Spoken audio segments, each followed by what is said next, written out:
sports stadiums. Yeah, I'm opposed to it. I've consistently been opposed to professional sports stadiums, but I would take issue on on voting to raise the sales tax to build a professional sports stadium is in state law right now and has been for many, many, many years. Not just for stadiums, for anything. To build a public library, to build a public school, to build any type of infrastructure that raises your sales tax, the state law orders that you must have the ability to vote on it, with one exception, the Twin Stadium. And we had an up or down vote on excusing the state law in this one circumstance. And I am, for the life of me, trying to figure out why someone would vote against that. And it was 60-something to 60-something. It failed by 2 votes. And I know Tom is saying, well, you're saying I'm for public sports stadiums. I'm not saying that. Tom Emmer is as much opposed to public financing of sports stadiums as Marty Seifert is. But that referendum vote was not a small deal because the state law orders it. And how many people here live in Hennepin County? You're all paying a higher sales tax, and the state law said you should have had a vote. And everybody at that state capitol building knew that that bill was going to pass. And I was the majority whip at the time, the chief vote counter, and I was excused from my duties because I wasn't for the stadium. But pretty much everybody who was at that capitol building was at that bill felt the referendum was going to sail out of there, and it did. And so now you're all paying the price for it. So I believe on the stadium issue that we need to look to market-based solutions. We believe in the market. That means that we have to be able to look at what other states have done and not have the government do it. The team, the owners, the investors can look at things like naming rights, seat leases, box leases, concession revenues, ticket and parking surcharges, and other mechanisms in the private sector to build their own stadium. They don't need you to do it for them. Okay.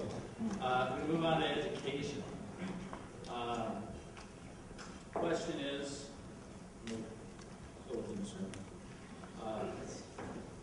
school districts across the state are struggling with increasing costs, declining enrollments, and declining revenue. What policy changes can you as governor recommend to address these issues? Well, I think first you have to start to look at the public system, this public school system in general. I mean, you can't just keep throwing money at the problem and expect that it's going to solve the problem. The reality is there has to be fundamental reform in the education system. We all will talk about equalizing the funding from child to child because there's no reason that one child should be treated differently when it comes to state funding, depending on where they live geographically in Minnesota. We'll all talk, I hope, about collective bargaining reform by taking away the leverage that, frankly, the Education Minnesota Union has against our school districts that doesn't allow them to actually negotiate fair outcomes when it comes to salary negotiations. But folks, there's another answer. There's another answer as we move forward. Our state constitution requires us to provide a system, a uniform system of public education, but it doesn't say it has to look the way it does now. The reality is we have at least one school district in this state right now that didn't have enough high school students, as I understand it, so they had to contract them out. They have a public school administrator who is now overseeing a middle school and an elementary school. What's interesting about this is that the middle school, if I have it correctly, is the traditional public school, while the elementary school is a charter school.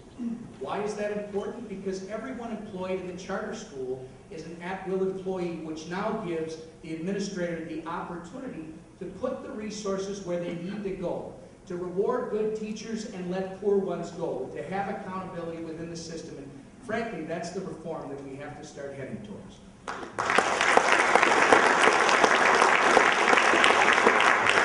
Mr. Seifert.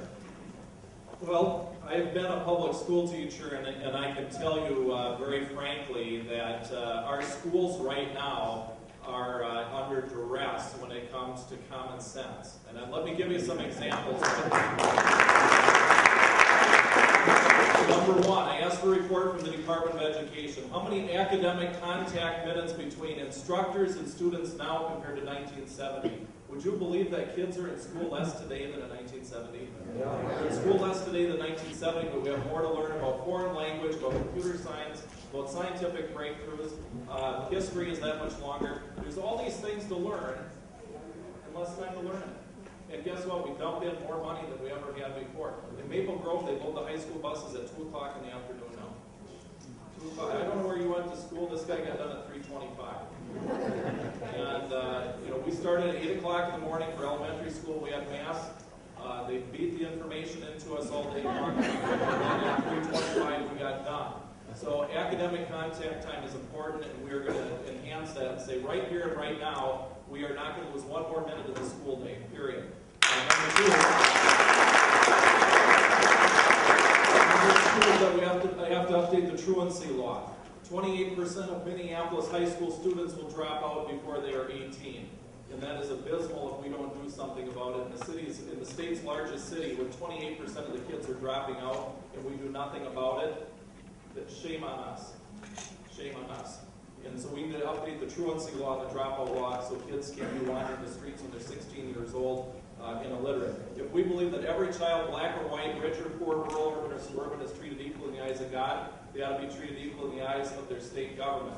And that means children need to be treated equally for funding models, and that does not happen right now. And should I be elected governor, I will change that. And then we need to enhance the ability of parents to choose the school that works for them. And that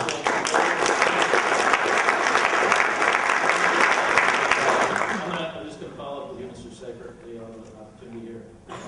Where do you, I think it gets to your last point there, where do you come down on charter schools or other tools to weaken the union's power over public schools? I am very much in favor of school choice. If you look under my K-12 proposal, we've got some things related to the budget reductions. But I think we need to enhance the tax credit system we have in the state to allow those parents who want to send their kids to a charter school, to a parochial school, they want to homeschool. Let me just break it down to this. In the 1950s, David Hand used to talk about this, the 1950s, the Democrats stood at the schoolhouse doors to stop children, poor children who wanted to get a quality education from entering the schools of their choice. And equally shameful, they stand in front of those doors and refuse to let them out today. And we need to stand in front of people in Minnesota and say, if a school is failing a child, the parent should have the right to put that child in a place that will succeed for them, where they can realize the American dream, where they can get a good job, and uplift themselves and their family in the 21st century. If you look at the other item you mentioned, I don't eliminate caddy waivers. I have to grow with them because they are growing exponentially higher than inflation. And you cannot have government growing exponentially higher than inflation and assume it's all going to work out in the state budget. We do the dramatic downsizing of the Met Council on the last page. In the Office of Enterprise Technology is outsourced. That's under the state government finance proposal. I have a proposal for all of you to look at, for all of you to read. We have spent weeks and weeks on it. And it's easy to throw shots at something, but at least I have something.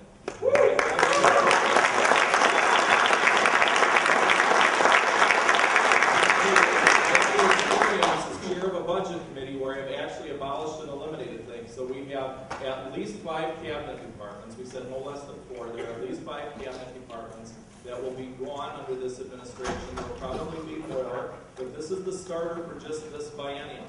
We have the next heavy lift to do after this.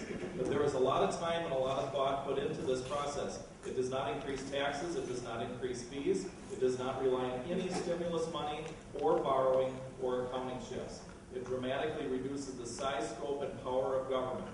And I can tell each and every one of you, I can justify every one of these line items in here, and we will have less government. If you look at this document, there are abolishments of commissions, there are abolishments of cabinet departments.